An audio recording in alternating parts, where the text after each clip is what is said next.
Hello everyone, good evening. I am Blitzstage and we are discussing the editorial for Codeforces round 827. It was a Div 4 round and I solved problems from A to G. Let's discuss the solutions for all the problems from A to G. So for problem A is a pretty simple problem. We are given three integers a, b, c. We have to determine if one of them is the sum of the other two. One simple way in which you can do it is you sort all of these three integers and check if the largest element is equal to the sum of the two smallest elements. But in a contest setting, I wanted to save some time, so just check for all three possible combinations.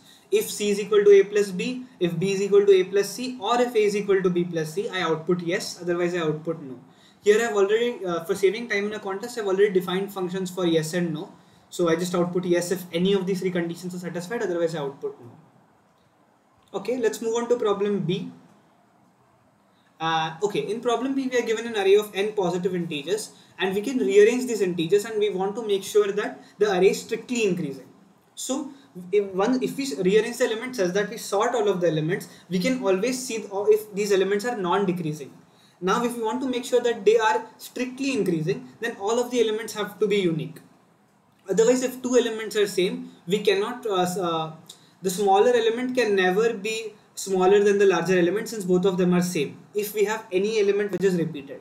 So what we want to know, if the array has any repeated element, you can do this in many ways. You can just store an element in a map, and if the same element occurs once again, you just output no. Otherwise, you can sort the array, and once you sort the array, all of these elements will be consecutive, and we have to check if any two consecutive elements have the equal value, then our answer is no.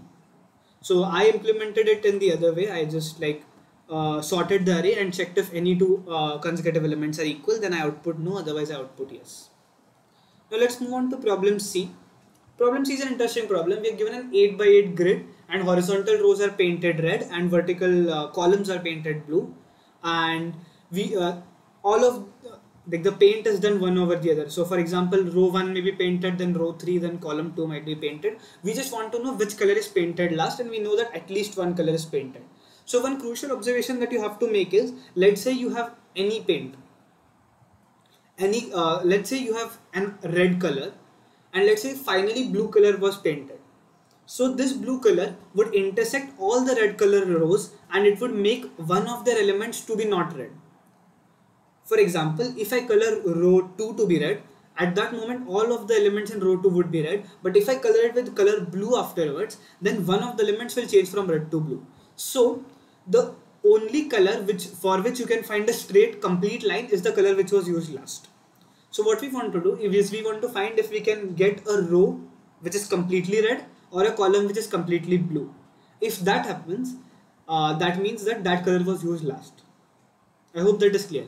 We cannot have both of them together since one row and one column have to intersect at one point, and depending on whether it is blue or red, we know which was painted afterwards, the row or the column. So move on to the solution.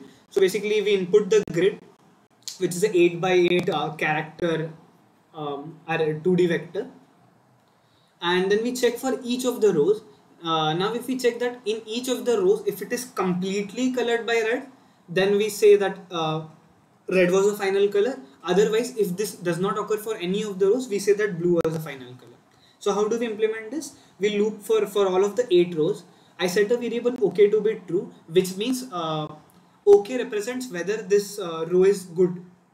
If at any point we do not have a red color, that means that this row is not good.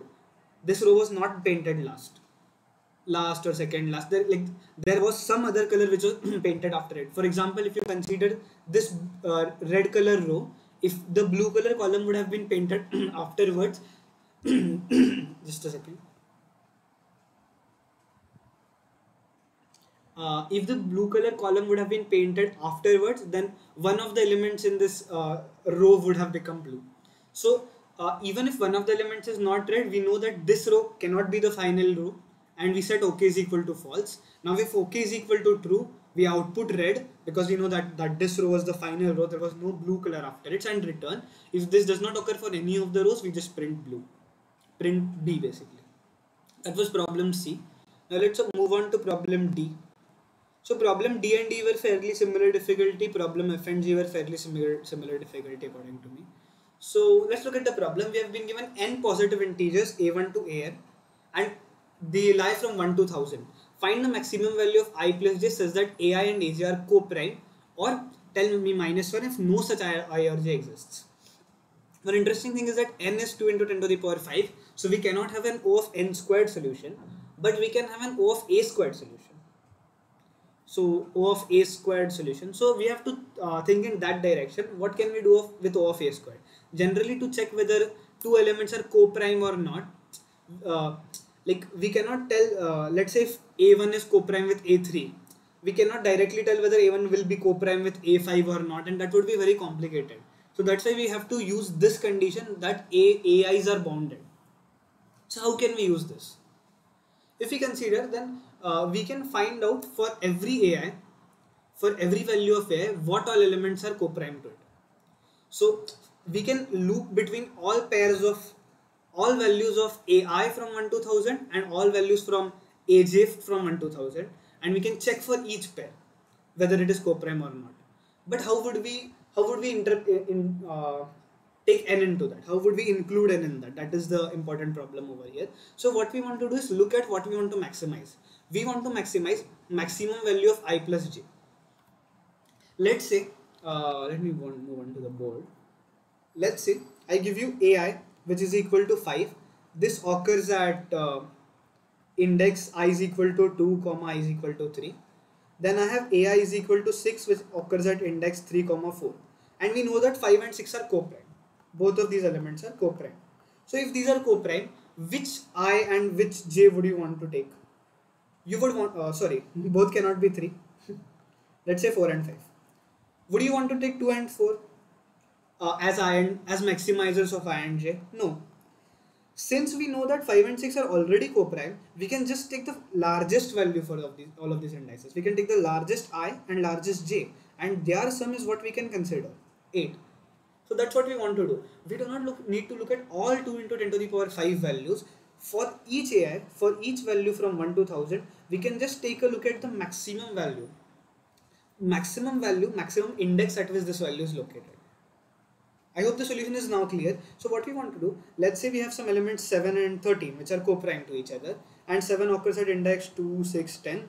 13 occurs at index 3, 7, 11. We don't care about 2, 3, 6, 7. Why do we want it? We just want the very last index that this element has. So that's how we do it. We store the very last index for that value. So here I'm constantly updating. Whenever I find ai, I just set that to be the last value, since I'm going from in an increasing order. So last will store the last occurrence of the element ai. Now best answer is -1. And now what we want to do is a very interesting thing. I don't know, maybe this can be used as hack or something, I'm not sure whether it was included in the samples. They have not mentioned that I and j have to be distinct. So I and j can be equal as well. So if I and j are equal and ai comma ai are co-prime, so ai comma ai are co-prime, that means like ai comma ai to have GCD of 1, both have to be 1. So if in your samples you have 1 comma 1 comma 2 or something, then those 1 comma 1 can also be taken. Your answer need not be -1. You can just have those 1 comma 1. So maybe this case is there in tests somewhere. I just wrote it on the first try. So if 1 is there in your array, then you can choose the maximum value of 1 itself as I and j, and your answer would be best comma last into best comma last one.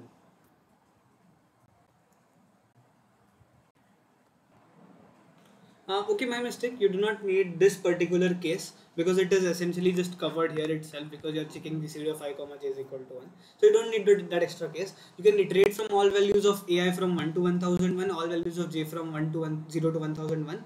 If last I and last j, so that means that both I and j exist in your array, and if their GCD is 1, that means that they are co-prime with each other. You can just output your check whether best is equal to max of best comma last I plus last j, because that is the best that we deduce that we could get, and finally we just output the best answer. I hope that is clear. So the main crucial observation is that if an element is repeated 3 or 4 times, you just want the very last time that it is repeated. And here if you would do I not equal to j or something, that would be wrong, because they have not mentioned I and j to be distinct. And you would say that if I and j are not distinct, they cannot be co-prime to each other, because but they would be co-prime if ai is equal to aj is equal to 1, ai is equal to aj is equal to 1, and I is equal to j. So that case also has to be considered here. And if both I and j exist and they are co-prime to each other, you can have the answer as the sum of their lasts. Okay, I hope it is clear. Let's move on to problem E now.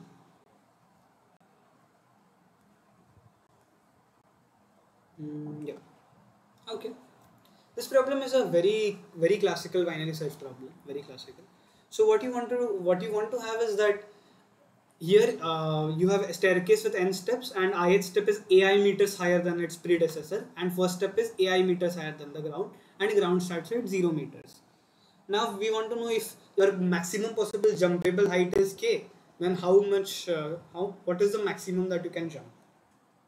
So what you can do is, let's say I define two arrays. I have one array pre and another array max. So what does max do? Max stores the maximum amount of jump you had to take to reach index I, and pre stores the sum of ai's from 0 to I.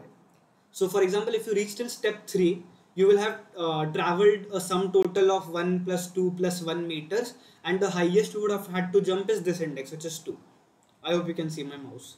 So max stores the highest you had to jump, and pre stores the total height that you have reached till now. So and I just added a dummy element so that at the end, so that if you just cross the whole thing, it doesn't give us some wrong answers. So what we do here is, we look at what is our jump height, then we check among the max array. If that was my jump height, what is the maximum element that is smaller? What is the maximum index that has a value of maximum jump to be lower than x? So upper bound will tell me the element which is just higher than x. If I subtract from begin, I will get the index of upper bound. So I will get the index of the element which is just larger. If I subtract it by 1, I will get the index of the element which is just smaller. Now if this index is -1, that means we cannot jump at all. And if this index is not -1, then we can at least get a score of prefix sum of p.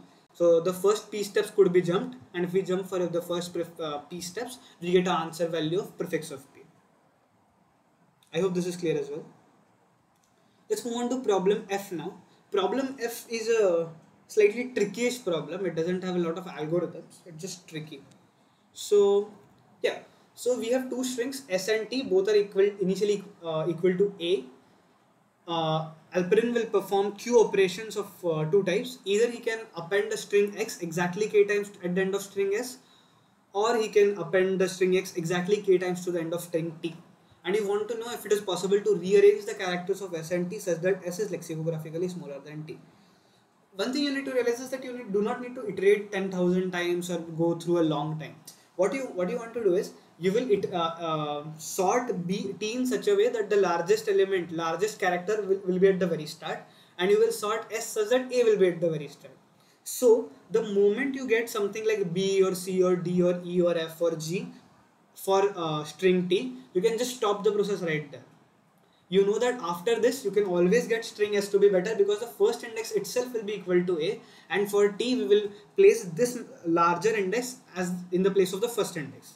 So a in string s, a would be compared with some other character b, c or d in string t, and s would always be lexicographically smaller. So once we get any different kind of element in in t, we can always output the answer to be yes. Now let's say we do not get such an element, and we get such an element in b, in s. Then if we get such an element in s, then for t we would just have many a elements, and for s we would have a, b or a, c something. So if we have such kind of a case, then t will always be lexicographically smaller than s, and your answer has to be no. I think verbal explanation is kind of difficult here. I'll just move on to the code. Here all of the cases are detailed properly. So what I have is SA is the number of A's I have in S, TA is the number of A's I have in T, and both of them are initially 1. I have just two variables, fop and pop. These are just random names. So variable pop means that B has gotten some element other than A. If that is the case, we can always output yes. And fop is A has gotten some element other than A. string S has gotten some element other than character A. So these are two variables. I could have named them better, but let's move ahead with this. So we just input A, B and string S. So A and B are basically how, like, which whether we want to append to S or T, and how many times the string S should be appended. Now, as I said earlier, if our variable pop is true, our answer always has to be yes. Now, if it is not so, and if our string is T is the one to be appended to, what we want to do is, if T has anything other than A, so if T is not a complete string of A's, we will say that pop is now true because we found something which was not an A, and we just output yes, and we just continue. Otherwise, we know that all of the elements were A, and so the total number of A's that we would have in all of these strings would be n times B. And thus we increase the number of A's in T to be n times B. Now, since B has all A's till now, if A has anything other than A, that means if pop variable is true, the name should have been better, but fine, then we just output no and continue. Now, if S has more A's than T, then we output no, otherwise we output yes, because both S and T have just A's at this point, if we reach at this point in the loop. Now, if A is equal to 1, that means our first element was the one that we string S was the one at which we are appending.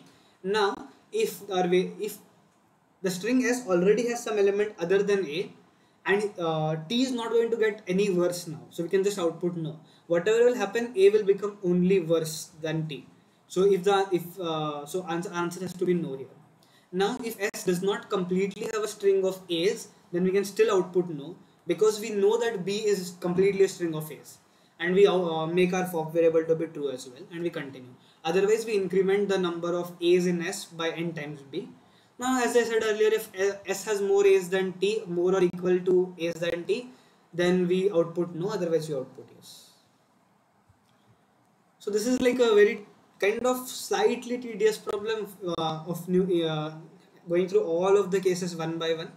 Otherwise, the problem is not very difficult once you go through all of the cases one by one. Now let's move on to problem G. That is not the problem G, that's the div 3G. Let's go to the div 4G. Yes. Okay. Oh, this is an interesting one. This is a nice problem. So we are given an array A consisting of n non-negative integers, and we have the prefix OR array. And we want to rearrange the elements of A in such a way that prefix OR array is lexicographically maximum. So one thing you would understand is that the first element has to be the largest element, because anything which is not the largest element will never be lexicographically maximum, because it would be smaller than the actual array at the first element itself. So we can safely choose the largest element to be the first index. Now, can we just choose the second largest element to be the second index? No, right? Let me give an example for this. Okay. Just a second. Let's consider an example. Let's say my largest element was 8. Okay, 8 is bad. Let's consider it was 6, and then I have 4 and I have 1. So definitely 6 has to be the first element, but whether we want 4 to be the second element or 1 to be the second element. If we get 4 to be the second element, our prefix OR will still be 6, and then we add 1 and the prefix OR will become 7. So this is the answer. But instead, if we would have 6, 1 and 4, our prefix OR would have been 6, 7 and 7, because 6 and 1 OR is 7 here itself. So this element is lexicographically maximum. So at some point you wouldn't want the very largest element, but you want someone which improves your answer by the best. So here itself we get an idea. What idea do we get? The idea is that the bits that are already set to on, for example, in 6 is 110, right? So the first bit and the second bit, they are already set to 1, whereas the 0th bit is not set to 1. So anyone who has the first or second bit, we don't really care about them now, because they are not giving any benefit to us now. We want someone who will help us with the 0th bit. So what we can do, if I had an n square idea, then I could just iterate through all of the elements, and whatever bits were set on till now, I just turn them off in that element. For example, if those bits exist in that element, we just turn them off. For example, once we chose 6, we had 4 and 1 left in our bag. We just did an AND. We just could have ANDed 6 and 4 and we would have gotten 0. 6 and 1 ANDed, we could have gotten 1. And now if we choose the maximum element, that will give us the maximum benefit. But there is a problem with this solution because it is n square. You choose one element and then you go through all other elements. For the second element, you go through all of the elements. So for first element you do n minus 1 operations, then you do n minus 2 operations, and finally you go to 1 operation. So you do n minus 1 times n by 2 operations, which is of n square. But is it so? Is it really? That is what we need to think about. One interesting observation here is that an element, let's say which is up to 10 to the power 9, it will only have 32 set bits at max. And at every point, hopefully, if we can remove one bit in every iteration, all of the elements will be 0 after 32 iterations.